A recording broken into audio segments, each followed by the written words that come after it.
Alors, on va poursuivre avec les dernières présentations.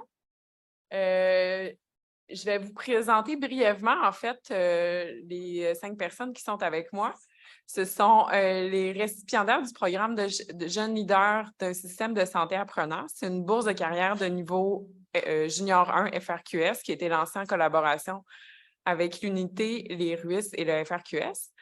Donc, le but de ce programme de bourse, c'est d'améliorer constamment le système de santé québécois, de travailler en partenariat, notamment avec les patients partenaires, de développer un leadership mobilisateur, de promouvoir et de faire rayonner la culture de l'amélioration et du changement et de travailler en partenariat avec l'unité dans la mise en œuvre d'un système de santé apprenant. Donc, chacune des personnes va venir se présenter et présenter son projet avec encore les mêmes questions qu'on avait tout à l'heure, donc sur comment le projet est innovant, puis quelles sont les conditions de succès pour réaliser ces projets-là. On va commencer avec Ariane. Encore toi? Chanceuse. OK, bien bonjour. Ça fait suite à la présentation de tantôt que j'ai dit je vais présenter en fait un projet qui s'inscrit dans le projet soutien TMC qui concerne un programme de formation. Donc, ce projet-là, en fait, initialement, j'ai eu une demande de conseillère d'un CIUS de les accompagner pour donner une formation d'environ 1 heure à des infirmières qui travaillent en soins primaires sur l'évaluation clinique des personnes qui ont une problématique de santé mentale. On sait que l'évaluation clinique, c'est une étape qui est essentielle pour identifier les besoins des personnes en matière de santé mentale, puis aussi pour détecter des signes cliniques de troubles mentaux. Cette demande initiale-là s'est transformée en un programme de formation d'environ 8 heures réparti sur 6 semaines. Donc, après une analyse des besoins, beaucoup de discussions avec les partenaires. Donc, le programme cible les processus naturels par lesquels les pratiques professionnelles évoluent, dont les processus de pratique réflexive et de soutien clinique. Et le programme vise à renforcer les conditions propices à l'adoption des bonnes pratiques d'évaluation orientées vers les besoins en matière de santé mentale. Le programme, en gros, oups, c'est bizarre parce que, OK, excusez, les animations, hein, ça ne fonctionne pas. Ah, OK, excusez, j'ai eu une grosse réaction. Donc, le programme est divisé en 3 principaux blocs d'activités. C'est un programme qui va être entièrement en ligne pour le moment. Le premier bloc d'activité vise à faire une auto-évaluation de ces pratiques suite à la lecture d'un guide d'orientation sur les bonnes pratiques et de revenir avec une réflexion en groupe suivie d'une activité de co-développement pour se mettre en action. Pour finir à la fin avec une activité de suivi sur des questions réflexives pour voir aussi les défis d'adopter les bonnes pratiques dans son contexte également. Donc, on travaille en collaboration pour ce faire avec des acteurs de soutien clinique à l'interne, donc par exemple des infirmières, des assistantes aux supérieurs immédiats en GMF, des conseillères en soins aussi. Donc, pour s'assurer qu'elles soient présentes à l'ensemble des activités pour s'assurer aussi que les infirmières aient les ressources nécessaires pour actualiser leurs compétences. On travaille également avec des experts en santé mentale, donc ils vont animer particulièrement ils vont être présents pour l'auto-évaluation puis l'activité de co-développement, pardon. Donc, ce projet-là a été développé, encore une fois, à partir de l'approche Living Lab, donc par rapport au processus d'innovation. La conceptualisation, la planification a eu lieu, ça a été quand même long, comme on dit, développer ces partenariats-là, c'est pas simple. Donc là, on est rendu à la phase de prototypage, puis on va évaluer la pertinence du modèle théorique initial et son acceptabilité. On va collecter des données avant, pendant et après auprès des infirmières et des acteurs de soutien clinique. Donc, c'est vraiment un petit projet qui va se faire prochainement. Donc, on a déposé à l'éthique ce projet. Et donc, les retombées, on vise en fait à améliorer le programme parce qu'il est dans un format encore très prématuré. C'est un prototype. Donc, on va faire après des activités de co-design avec les personnes qui nous ont initialement demander du soutien. Et on va aussi faire des activités de consultation avec d'autres partenaires et les experts en fonction des résultats et des besoins des milieux. Idéalement, ça serait aussi de planifier la prochaine phase d'évaluation et de pouvoir étendre aussi le programme pour d'autres types de professionnels et de contextes de pratique. Donc, en quoi le programme se distingue? Je dirais le projet, en fait, c'est sûr que c'est par l'approche d'accompagnement au développement, puis ça prend du temps d'évaluer les besoins puis de s'assurer qu'on met en place aussi aussi un programme qui tient compte de la littérature puis des bonnes pratiques. Donc, c'est aussi un programme qui cible les processus naturels d'apprentissage et de développement des pratiques professionnelles. Donc, on s'assure qu'après, le programme puisse se tenir de lui-même en contribuant, là, en travaillant avec les gens du milieu. Donc, voilà. Puis, pour les conditions de succès, c'est établir le processus d'engagement des partenaires en parallèle des travaux de recherche. Donc, de laisser des traces de ces processus-là pour assurer aussi un transfert de connaissances de comment on travaille en partenariat, de formuler aussi une entente formelle avec nos partenaires. Ça prend du temps, mais c'est essentiel. C'est comme un contrat. Je me fais dire souvent, c'est comme un contrat de mariage, mais il faut s'assurer là, que de part et d'autre, il y ait une entente là, pour assurer la propriété intellectuelle des parties prenantes également. Et il faut prendre le temps de bien connaître la réalité de l'utilisateur là, pour bien évaluer là, si on répond bien à leurs besoins. Donc, voilà. Puis, je travaille avec aussi une personne pour ce projet-là, excusez-moi, je suis allée vite, mais dont la chargée de projet, puis Amélie et Marie-Hélène. Eh bien, Frédérique Poncet, je suis chercheuse d'établissement au Lethbridge Eton Mackay, au CIUS centre-ouest de l'île de Montréal. Et vous allez voir que j'ai fait un peu de la cuisine avec le gabarit de l'unité de soutien SSA. Et donc, moi, ma programmation de recherche, elle cible l'amélioration de la littératie alimentaire chez les personnes ayant des lésions cérébrales acquises. Vous savez ou pas qu'au Canada, il y a à peu près 270 000 nouveaux cas de lésions cérébrales acquises par année, puis avec ce qui représente un coût de 3,7 milliards par an en coûts indirects et directs. Donc, les personnes avec lésions cérébrales acquises, elles font face à des défis physiques, cognitifs, émotionnels, relationnels qui impactent sur des modifications du comportement, de la personnalité, des relations sociales. Et ces personnes vont être dépendantes de leur entourage sur tout ce qui est les activités élaborées de la vie quotidienne, comme par exemple faire les courses, faire son budget, cuisiner, reprendre son travail, aller à l'école, etc. Donc, évidemment, il y a des programmes de réadaptation qui existent dans les centres de réadaptation et dont on a déjà démontré qu'il y avait des améliorations significatives. Cela dit, il y a un gros défi sur le maintien des acquis post-réadaptation et ainsi que l'intégration dans la communauté pour ces personnes. Alors, une des activités qui est essentielle à l'autonomie dans la vie quotidienne, c'est cuisiner pour pouvoir être autonome et s'intégrer dans la communauté, ce qui, en particulier sur tout ce qui est, il va y avoir un impact sur tout ce qui est l'alimentation, pouvoir manger de manière équilibrée, on peut aller jusqu'à la prévention des AVC, etc. Et puis, c'est aussi une activité qui va jouer sur les loisirs, sur les activités sociales, etc. Alors, la littérature montre qu'il y a peu de données sur les effets de la capacité à cuisiner dans la vie quotidienne. Et donc, il y a encore un gros besoin de développer des interventions culinaires efficaces pour renforcer l'épreuve, à la fois en réadaptation, dans les centres de réadaptation, mais aussi dans la communauté. Puis, je vais jouer dans ces deux milieux-là. Donc, moi, mes projets, pour l'instant, s'inscrivent dans le CIUS centre-ouest de l'île de Montréal et dans diverses associations traumatisées crâniens pour l'instant. J'ai développé pendant ma thèse une intervention innovante qui s'appelle Gusto, qui est structurée de groupes intensifs écologiques et qui est basée sur des modèles cognitifs et qui intègrent différentes activités comme, par exemple, la planification des repas, la préparation des repas, le partage, faire les courses, gérer un budget, etc.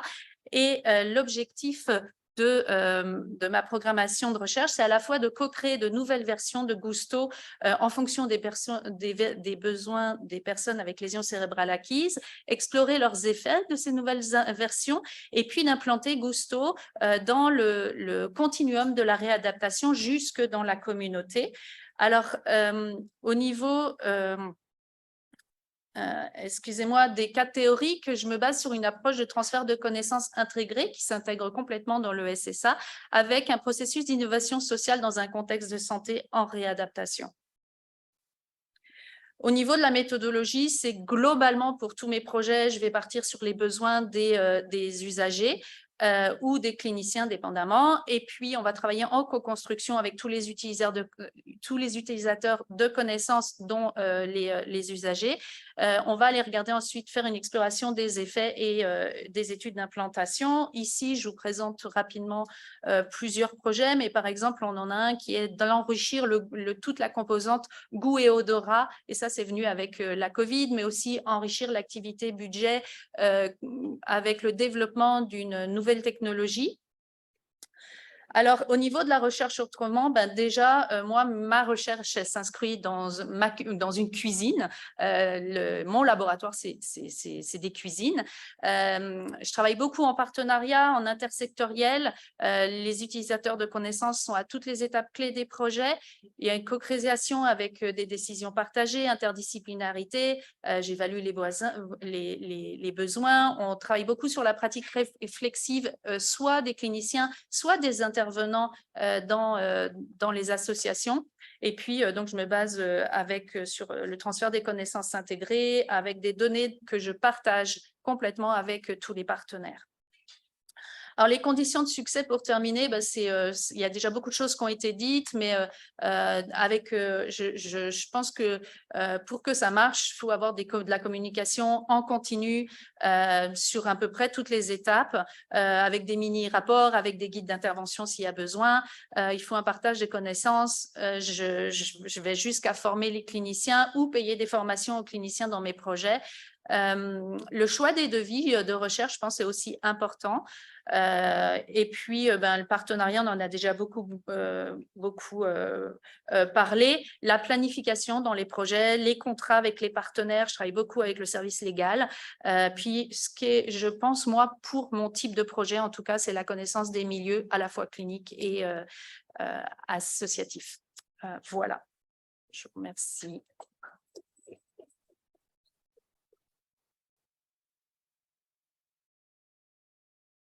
Merci, Frédéric. On va poursuivre avec Mathieu. Celui-là, parfait, merci. Alors, bonjour tout le monde. Ça me fait vraiment plaisir d'être ici pour vous dresser un portrait rapide de mon programme de recherche. Alors, je m'appelle Mathieu Hotton, je suis audiologiste de formation, puis je suis professeur au département de réadaptation de la Faculté de médecine de l'Université Laval au programme de maîtrise en audiologie. Alors, mon programme de recherche porte surtout au niveau de l'amélioration de l'accessibilité et de la qualité des services de santé auditive pour la population du Québec. Alors, c'est assez large, mais plus spécifiquement, mon projet se divise en 3 axes principaux. Le premier s'intéresse davantage à comment les professionnels de la santé auditive évaluent les besoins d'adaptation, de réadaptation des gens qui présentent une perte auditive. Donc, le volet plus évaluation des besoins. Dans un deuxième temps, je m'intéresse aux pratiques des professionnels dans le contexte de l'appareillage auditif, donc comment les audiologistes, audioprothésistes, ORL peuvent soutenir les patients au moment d'obtenir un appareillage auditif, comment on peut améliorer ces pratiques-là. Puis, plus spécifiquement, je vais vous parler d'un projet tantôt qu'on a là, qui porte sur les prothèses auditives recyclées. Et puis, le troisième volet de mon programme de recherche s'intéresse à la santé auditive chez les personnes âgées dans un contexte d'hébergement et de soins à domicile.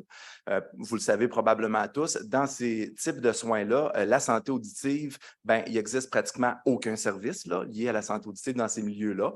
Pourtant, les besoins de la population sont énormes. Là, on parle de plus de 80% des personnes qui reçoivent des services dans ces unités-là qui présentent une perte auditive significative qui peuvent amener des limitations fonctionnelles.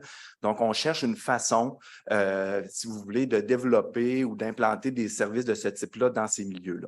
Donc, ça, c'est mon programme d'une manière générale. C'est écrit super petit, vous n'avez pas besoin de tout lire, je vais vous le résumer quand même assez globalement et rapidement pour dire que le projet dont je veux vous parler est un projet de recherche-action qui porte donc sur l'implantation d'un programme de valorisation de prothèses auditives qui est offert dans la communauté. En fait, dans la région de Québec, on a la chance d'avoir une association de personnes qui a une perte auditive qui opère un tel programme. Et puis, c'est unique au Québec. Là, il n'y a pas d'autres endroits. Même au Canada, il y a peut-être 1 ou 2 autres initiatives de ce type-là qui existent. Et puis, donc, pourquoi j'ai porté mon attention à ce problème-là spécifiquement? En fait, c'est quand je suis entré en fonction à l'université, j'ai eu des contacts là, au moment d'établir mon réseau avec l'Association des personnes ayant une déficience de l'audition, la PDA à Québec, qui m'ont parlé de leur projet puis qui cherchaient des façons de documenter un peu les bénéfices, tout ça. Et puis, ça m'avait vraiment intrigué parce que, en fait, il faut savoir qu'au Québec, pour les gens qui ont une perte auditive, il y a la Régie de l'assurance maladie qui offre le programme des aides auditives, qui défraie des aides auditives pour les gens qui ont une perte. Ce qui arrive, c'est que souvent la valorisation, on voit ça surtout pour les pays en voie de développement, donc où il n'y a vraiment aucun service d'accessible. Donc, j'étais vraiment curieux de voir comment ça se positionne au Québec, ce type d'offre de service-là, considérant les services offerts par la Régie de l'assurance maladie. Et puis, donc, je me suis assis avec eux, ils m'ont présenté ce qu'ils faisaient. Et puis, ça a été comme évident pour moi qu'il y avait quelque chose là à faire parce que la Régie de l'assurance maladie offre une couverture qui est partielle. Certaines personnes n'ont pas accès à cette couverture-là. Et puis, les prothèses auditives demeurent quand même assez dispendieuses. Là, on parle de entre 5 à 8 000 $ pour une paire de prothèses auditives en achat au privé. Donc, c'est très dispendieux. Alors, ce programme-là offre une alternative réelle pour des gens, des personnes âgées qui vivent plus en situation de précarité financière. Donc, on a voulu creuser ça avec eux. Et puis, on a fait un premier projet là, où est-ce qu'on a plus documenté les bénéfices selon la perspective des usagers. Donc, c'était plus un projet qualitatif. On avait quelques mesures quantitatives aussi en termes de participation sociale, de qualité de vie qui étaient associées à ça. Et puis, donc, ça nous a permis de cibler certaines améliorations. Maintenant, on s'amène dans un deuxième projet où est-ce qu'on va collecter des informations supplémentaires auprès de comment les professionnels de la santé auditive se positionnent par rapport à cette nouvelle option-là pour les clients. Puis, avec ces informations-là, les informations issues du projet antérieur, bien, on va faire un design d'un nouveau programme de valorisation amélioré pour en améliorer les chances de pérennité. Et puis, il va y avoir aussi, donc, dans ce projet-là, une phase de préimplantation, là, où est-ce qu'on va faire des premiers tests aussi. Donc, c'est vraiment une recherche-action en 3 phases, collecte de données supplémentaires, période de réflexion, design, planification de l'implantation et ensuite une 3e phase où est-ce qu'on va vraiment plus tester le modèle. Donc, qu'est-ce qu'il y a de particulier là, en lien avec ce projet-là? Puis je dirais d'une manière plus large, en lien avec mon programme de recherche, c'est vraiment que dans mon programme, le partenariat est imbriqué là, vraiment dans la très grande majorité des projets que je fais. Puis, j'ai développé des partenariats, pas seulement, mettons, avec un patient partenaire qui est dans mon équipe, mais aussi avec des associations issues de la communauté, donc qui sont composées effectivement de gens qui ont une perte auditive, mais aussi là, une structure qui est autour de ça. J'ai des partenariats aussi avec différents CIS et CIUS, avec des audiologistes de cliniques privées aussi là, pour les soutenir dans l'amélioration de leur pratique. Puis, je travaille beaucoup aussi dans mes projets avec des collègues qui sont plus issus des sciences sociales là, pour vraiment s'assurer qu'on utilise des méthodes de collecte de données qui sont riches, qui sont quand même au niveau des entrevues là, bien standardisées, qui nous permettent d'aller chercher vraiment des bonnes informations liées, entre autres, à la participation sociale. Puis, pour ce qui est des conditions de succès pour ce type de recherche-là, honnêtement, là, pas mal tout le monde, je trouve que pas mal tout a été dit dans les présentations précédentes. Puis, bien humblement, je trouve que j'ai quand même une expérience qui se construit, là, mais je me considère quand même encore comme un jeune chercheur, évidemment. Et puis, mais ce que j'ai le goût de juste dire, c'est important que le partenariat soit véritable. Que ce ne soit pas un partenariat instrumental parce que je veux appliquer sur ce programme de subvention-là, j'ai besoin d'un partenaire communautaire ou d'un patient dans mon équipe. Non, je pense que si on veut répondre à un besoin puis permettre vraiment à la communauté, la population d'avancer pour le bienfait de tous, il faut que les gens soient vraiment impliqués dès le départ au niveau de la co-construction puis que ce soit réel. Ça demande d'écouter, ça demande d'échanger, de se forcer pour vraiment comprendre le point de vue de l'autre puis de l'intégrer dans le projet de manière élargie. Puis ça, ça prend du temps. C'est important de prendre le temps de le faire. Quand on parle de temps, du temps, c'est de l'argent. Donc ça veut dire, quand on fait nos demandes de fonds, il faut le prévoir, là, des montants, des enveloppes substantielles pour soutenir les partenaires, puis les patients partenaires aussi qui collaborent là, dans notre équipe. Alors voilà, merci de votre attention.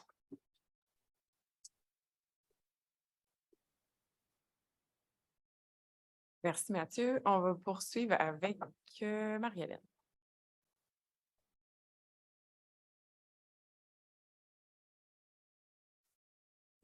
Donc, bonjour à tous. Marie-Hélène Goulet, professeure adjointe à la Faculté des sciences infirmières de l'Université de Montréal, chercheur au Centre de recherche de l'Institut universitaire en santé mentale de Montréal aussi. Donc, aujourd'hui, je vais vous parler plus spécifiquement du plan de crise conjoint, mais ça s'inscrit dans une programmation de recherche qui vise à prévenir la coercition en santé mentale, donc tout ce qui est de l'ordre de la pression pour faire quelque chose, surtout en contexte de santé mentale. Puis, dans le fond, en s'intéressant justement à la prévention, isolement, contention, garde en établissement, autorisation de soins, on se rend compte qu'il faut aller en amont. Donc, d'où l'importance d'aller vers l'utilisation d'outils de prévention de crise, donc de l'intérêt de s'intéresser à la crise de façon plus large. Mais il y en a peu qui impliquent explicitement la personne, même si dans la littérature, on sait que les outils, l'engagement de la personne sont deux ingrédients actifs, mais il y en a peu qui impliquent les deux à la fois. Donc, comment impliquer concrètement la personne et ses proches dans la prévention et la gestion des crises? Puis, quand on fait le tour des milieux cliniques, on nous dit, ben non, mais on utilise déjà un plan, on a déjà des cartes de crise, plan de sécurité, plan de crise conjoint, directive anticipée en psychiatrie. Donc, il y a plein de termes qui émergent, il y a plein d'outils maison, mais il n'y a rien qui est formalisé, il n'y a rien qui est systématique. Et donc, chaque équipe qu'on va construire ses outils. Donc, à partir d'une revue de la portée, on a regardé les différents plans de crise de façon très générale. Le but de ce projet plus précis était d'adapter le plan de crise conjoint et évaluer sa faisabilité, son acceptabilité et ses retombées préliminaires en milieu québécois. On est allé dans 4 unités de soins dans un institut en santé mentale. Je vais vous les représenter tout à l'heure. Puis le défi, c'était une étude pilote à devis mixte avec une approche participative organisationnelle. Là, oui, hein, c'est écrit, je reprends, c'est écrit petit. Donc, je voulais juste prendre le temps quand même quelques instants pour vous présenter c'est quoi le plan de crise conjoint. Et j'ai repris ici le verbatim d'un intervenant qui disait « Le rôle du plan de crise conjoint est de travailler en collaboration avec le patient pour élaborer un plan qui a comme objectif de trouver des solutions et des moyens autant avec le patient que l'entourage, que ce soit les intervenants ou encore la famille, pour gérer une situation qui pourrait devenir une crise avant qu'elle arrive, la crise. » Ici, on a, je vous ai mis l'exemple, c'est écrit petit, mais où il y a différents volets qui sont abordés. Donc, quel est mon principal défi? C'est vraiment un plan au jeu. Quels sont mes déclencheurs? Donc, les déclencheurs, comment je vais agir en situation de crise? Quelles sont mes forces? Qu'est-ce que je peux faire quand je sens la crise arriver? Qu'est-ce que les autres peuvent faire pour m'aider?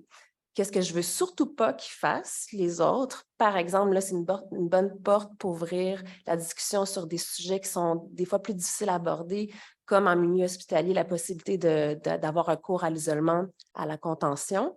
Donc, OK, bien, vous ne voulez pas avoir l'isolement, contention, on se comprend tout à fait, c'est en dernier recours, mais qu'est-ce qu'on pourrait faire pour ne pas arriver là? Donc, de discuter, d'ouvrir la discussion à quelque chose par un biais qui soit plus neutre, parce que des fois, les intervenants ont de la difficulté à ouvrir cette discussion-là. Il y a un malaise souvent.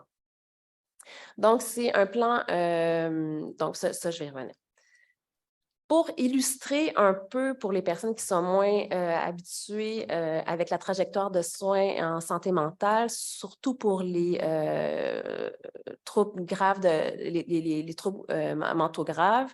Donc, en haut, vous avez une personne en situation de crise psychosociale et à droite, il y a toute une panoplie d'interventions, d'équipes qui sont mises en place pour faciliter le maintien à domicile. Mais quand ce n'est pas possible, il va y avoir hospitalisation, bien, il va y avoir au moins urgence, visite à l'urgence, idéalement avec consentement. mais il voyait à gauche, donc la flèche rouge, ça se peut que ça soit sans le consentement. Et là, il peut y avoir une trajectoire de judiciarisation. Mais à tout le moins, souvent, le point d'arrivée, souvent, l'urgence psychiatrique. Et là, si ça ne va vraiment pas bien, il y a un transfert vers l'unité de soins intensifs psychiatriques.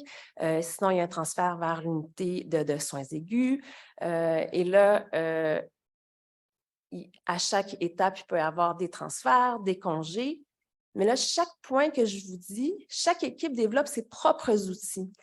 Donc, dans le fond, la personne va transiter à travers toute cette trajectoire-là et devoir répondre aux mêmes questions. Ça a été déjà dit pour d'autres projets, mais aussi devoir s'ajuster aux outils que chacun développe avec un vocabulaire un peu différent. Donc, l'idée, puis là, je vous ai mis, c'est ça, dans le cadre de ce projet-ci, donc on a implanté à l'unité de psychiatrie légale, soins intensifs, urgences psychiatriques, et soins aigus, donc dans un même institut, donc ça travaille déjà en silo. Donc, imaginez quand on essaie d'intégrer après ça dans la communauté et quand la personne va à transiter dans d'autres établissements aussi.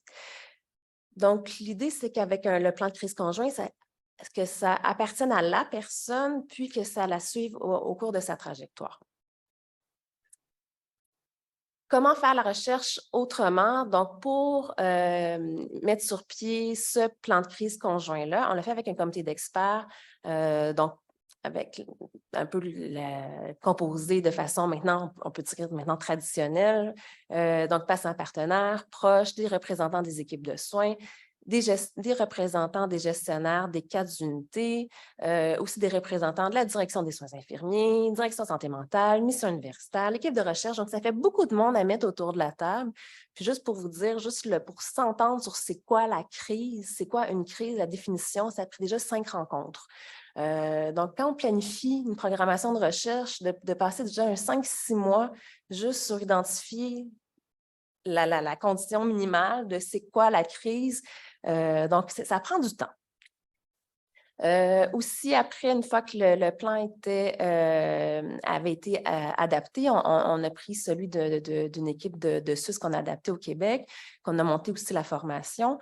On a été voir l'Association des pères aidants du Québec pour qu'il y ait une validation de leur côté sur la clarté de chaque item. Donc, vous voyez le genre. Et là, je vous amène, on est en analyse des données, et je vous amène tout de suite aux suites. Donc, cette année, donc en février, on a fait une journée de réflexion avec les différents partenaires provinciaux. Parce que là, finalement, on se rend compte que le projet, je vous ai parlé, était vraiment milieu hospitalier.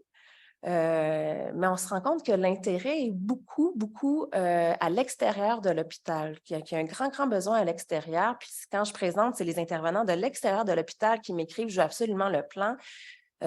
Donc là, en fait, dans les conditions nommées par mes prédécesseurs, il y en a plusieurs qui ont été nommés. Mais je dirais tout de suite, pour le chercheur, de prendre une posture d'apprenant dans le système de santé apprenant. Parce que quand on dépose une programmation qui est sur 4 ans, on a un plan un peu de ce qu'on veut faire, mais déjà avec ce projet-là, bien, on se rend compte quand on regarde, on analyse les données, bien, ça ne va pas dans la direction qu'on pensait. Puis bien, c'est aussi l'intérêt de faire de la recherche. Là. Si on savait déjà les résultats, on ne ferait pas la recherche. Mais donc là, ça demande beaucoup d'être agile, réflexif, d'être ouvert pour recentrer un peu notre programmation, puis dire, bien, le prochain projet, bien, le plan de crise conjoint, bien, il faut sortir des milieux hospitaliers. Oui, rester en milieu hospitalier, mais faire le lien dans cette transition-là. Pour faciliter cette transition-là aussi, je travaille avec la Société québécoise de la schizophrénie, donc de travailler, comme mes prédécesseurs l'ont dit, avec beaucoup d'associations pour s'assurer qu'on réponde vraiment aux besoins. Donc, voilà.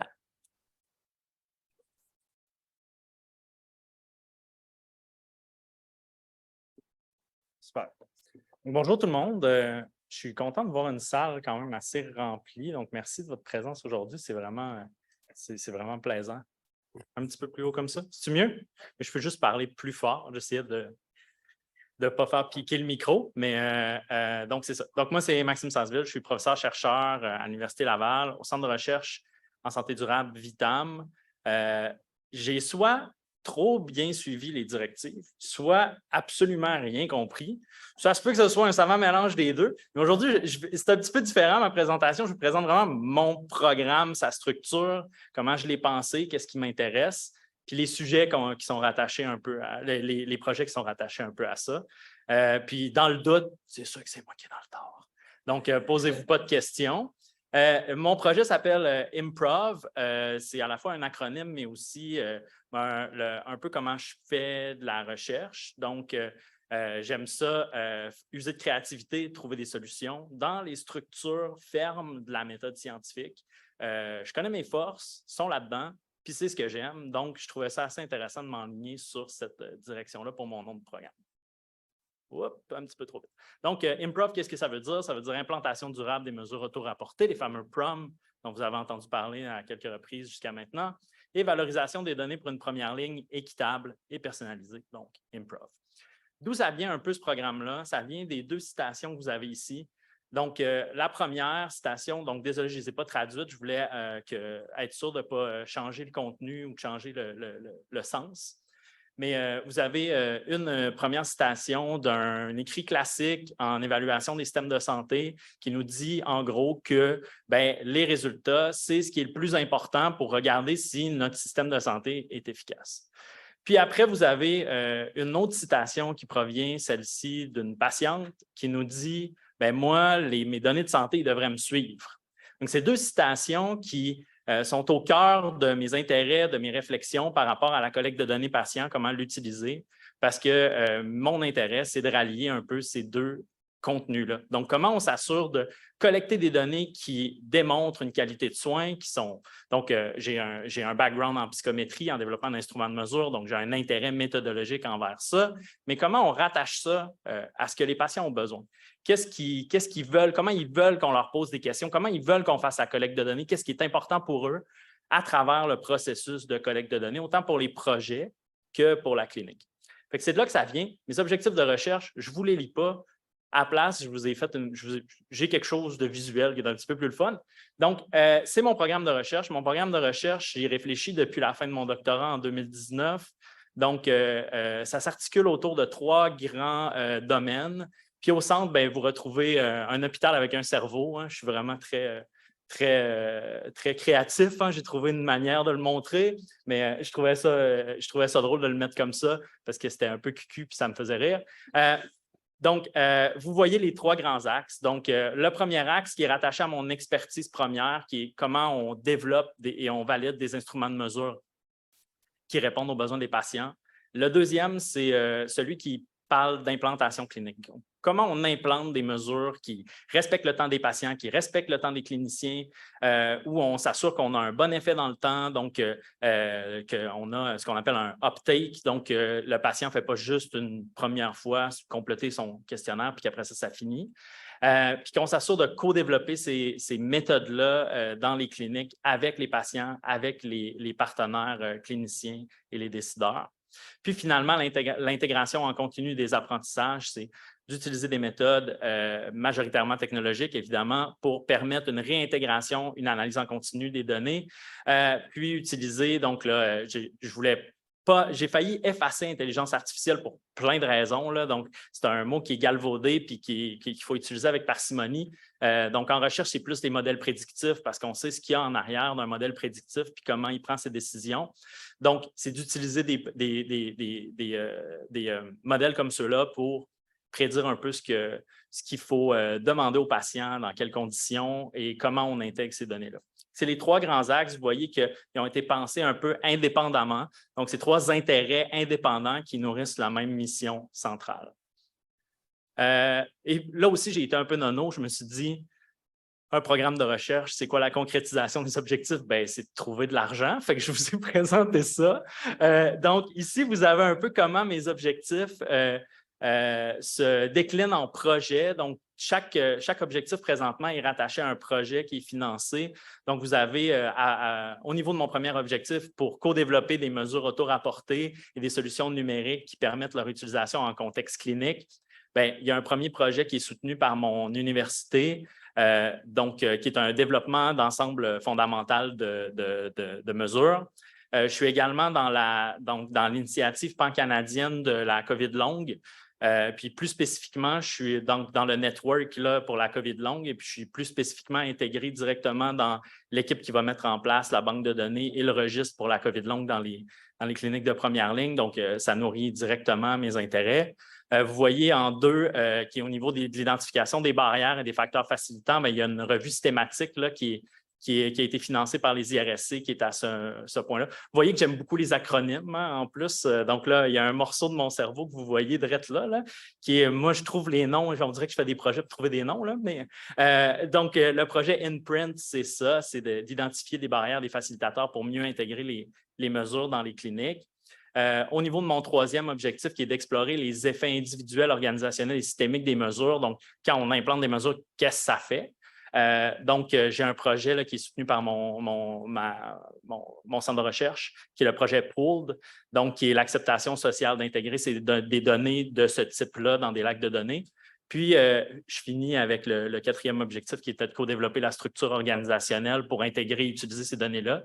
Donc, j'ai un projet qui est soutenu par mon centre de recherche à lequel je suis rattaché, là, hospitalier, là, au CIUS Saguenay-Lac-Saint-Jean, qui est le projet Compromis. Je suis particulièrement fier de celui-là, donc qui est co-développement et implantation des mesures auto-rapportées électroniques en gestion des maladies chroniques. Tous ces projets-là, là, je vous ai fait la liste, un inventaire, mais ce qu'il faut se rappeler un peu, c'est que mon orientation générale, c'est vraiment comment on centre notre collecte de données sur les besoins des patients, comment on ramène nos collectes de données sur les patients. Et donc, c'est mon objectif général, c'est ça que j'ai dans la mire quand je prépare des projets et c'est ça que j'espère pouvoir améliorer. C'est ça.